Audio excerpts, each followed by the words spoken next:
What the Bulgarian government calmly, professionally, quietly, without unnecessary emotions and without excessive political declarations has achieved was to convince the American administration, the weight of whose sanctions extends far beyond Bulgarian territory, that we will be able in the next 6-month period to comply with the rules imposed by the administration through ofac, Office of Foreign Assets Control, and the war should not be financed from sources such as the Burgas refinery and the Lukoil group in Bulgaria in general.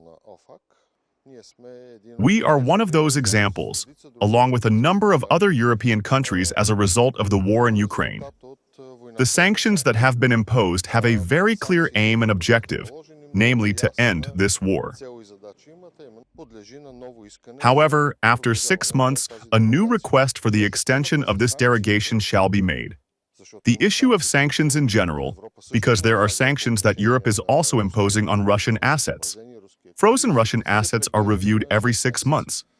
This is the period when you see how well they are working and how well the objectives behind them are being met.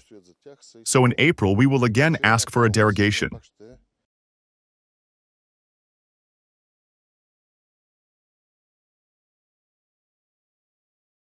Now, the important task before us is to ensure the timely and normal supply of oil, to make sure that its processing is unhindered and distribution is unhindered as well.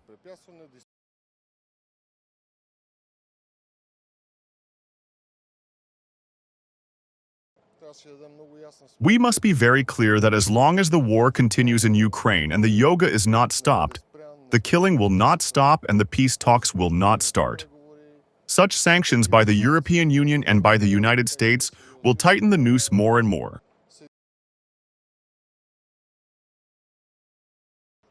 This will be subject to review after 6 months.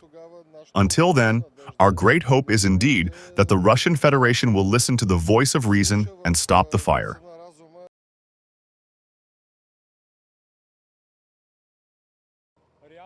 Actually, from Greece, Bulgaria, Moldova, Ukraine, Romania, Hungary, and Slovakia. Bulgaria is the first country to take real action, and the Commissioner came on the spot to see for himself that we are at our best and working in full force. What colleagues are doing now is the first welds. 1 kilometer and 800 meters have already been welded with a special technology that is robotic, and in fact, after cleaning, a weld of 5 billion cubic meters is made very precisely.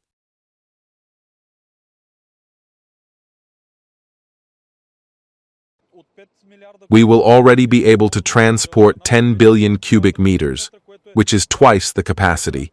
And here it is important to say that there is a market interest for this to happen, because you know that the European Commission took an initiative, which was also supported by Bulgaria, to stop the transit of Russian gas from the beginning of 2008. So this will be a new route that will give us such an opportunity for Bulgaria to remain on the map as one of the largest gas carriers in the region.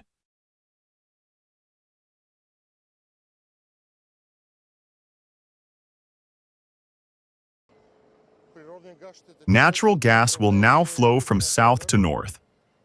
Through diversified routes, we will supply natural gas and mainly LNG from Greece, from terminals in Greece, mainly to Ukraine, Moldova, Hungary, Slovakia. It will be mainly sourced from USHP because of the good prices and good quality and delivery times. Since the beginning of the year, we have already delivered 56 kilograms, which will serve us through the winter months, to cover the country's supplies. But with the construction of this pipeline, Bulgaria will actually be able to become a wide open door for this American gas to reach the heart of Europe.